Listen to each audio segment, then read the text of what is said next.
তো বন্ধুরা দেখে নিন আজকে আমি কি রান্না করব।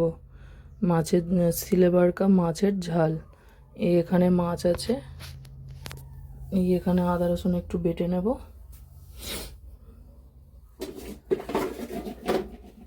এই কাটা আছে পেঁয়াজ টমেটো, এই কাটা আছে।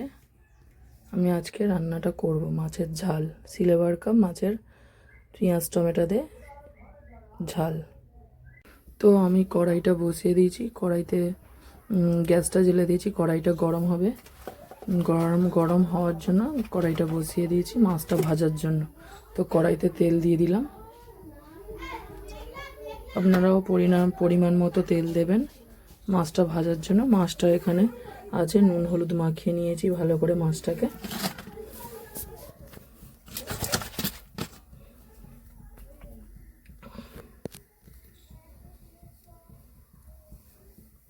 তো ওখানে পেঁয়াজ টমেটো কাটা আছে, আমি একটু আদা রসুনটা শিলনোড়ায় বেটে নেব। তো এখন তেলটা কড়াইতে গরম হয়ে গেছে, দেখে নিন।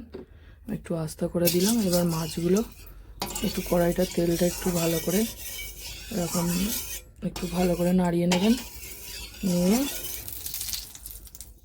আপনারা আমি এবার মাছটা দিয়ে দেব আস্তে আস্তে।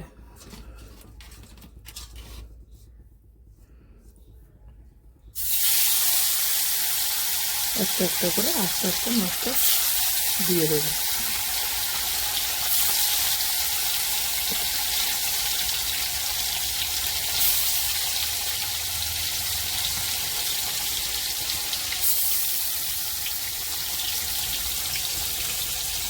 গ্যাসটা একটু হালকা ফ্লোরে জ্বালিয়ে মাছটা ভাজার জন্য গ্যাসটা করে দিলাম।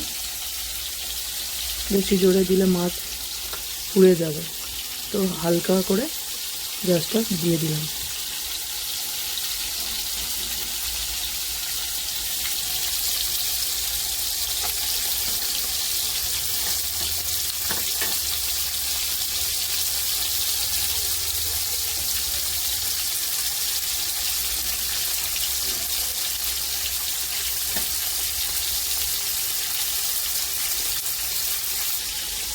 এবারে আমি মাছটাকে আস্তে করে একবার উল্টে দেব।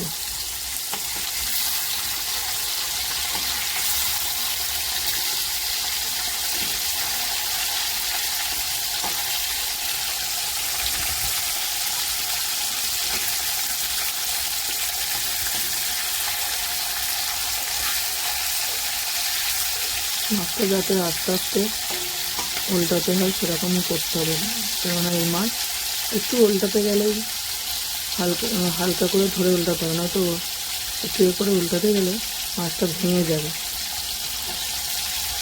ছেড়ে যাবে গা থেকে মাছটা।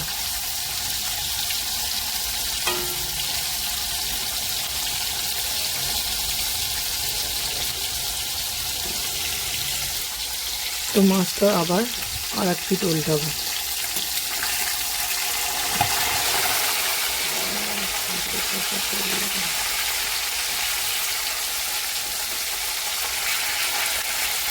আস্তে আস্তে উল্টাবো যাতে মাছটা গা থেকে না ছেড়ে যায়। আর একটু উল্টে দিয়ে মাছটাকে ভালো করে ভাজতে হবে।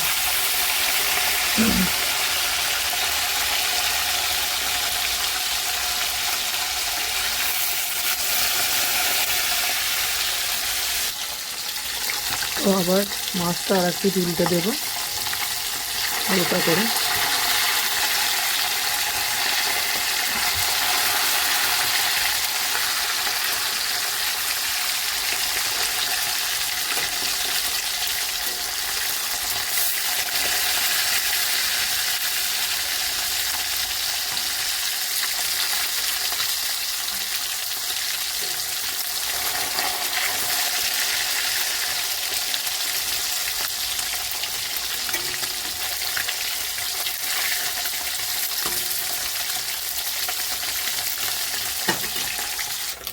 তো দেখে নিন আমার মাছটা এবার ভালো মতো ভাজা হয়ে গেছে।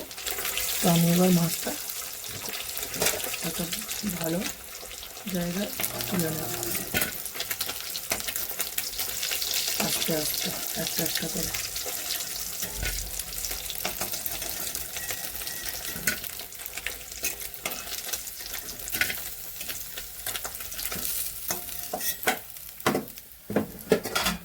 কতগুলো মাছ এখনো আছে, ওই মাছ কটা আরেকবার দিয়ে কড়াইতে ভালো করে ভেজে নেব।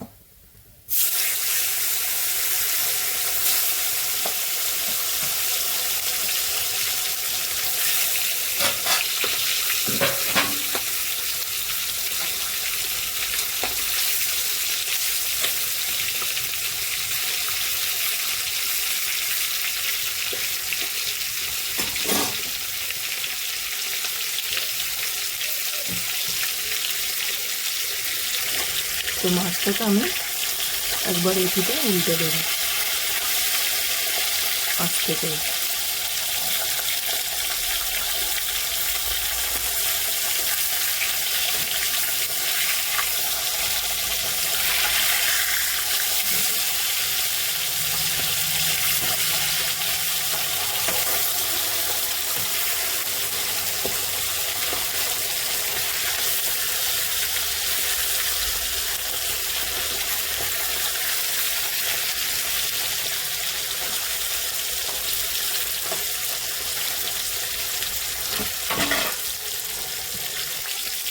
বন্ধুরা, আমার মাছ ভাজা হয়ে এসছে প্রায় শেষের দিকে। এবার আমি তুলে নেব।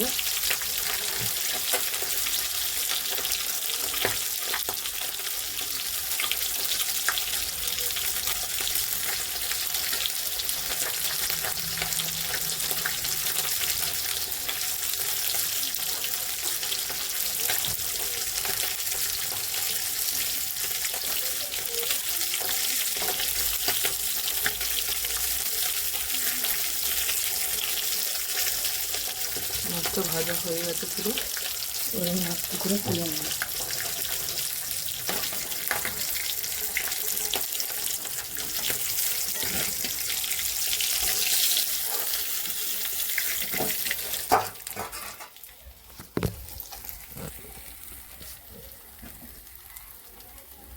এবারে আমি আস্তে আস্তে টমেটো পেঁয়াজ কাটা আছে দিয়ে দেবো তেলের মধ্যে।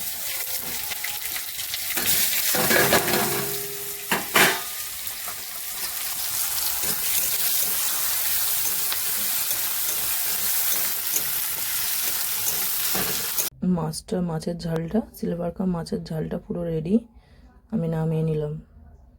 কেমন হয়েছে সবাই বলবেন দেখে বন্ধুরা। ভালো লাগলে অবশ্যই আমার পেজটাকে ফলো করবেন, লাইক করবেন, কমেন্ট করে জানাবেন কেমন হয়েছে। বাই বন্ধুরা।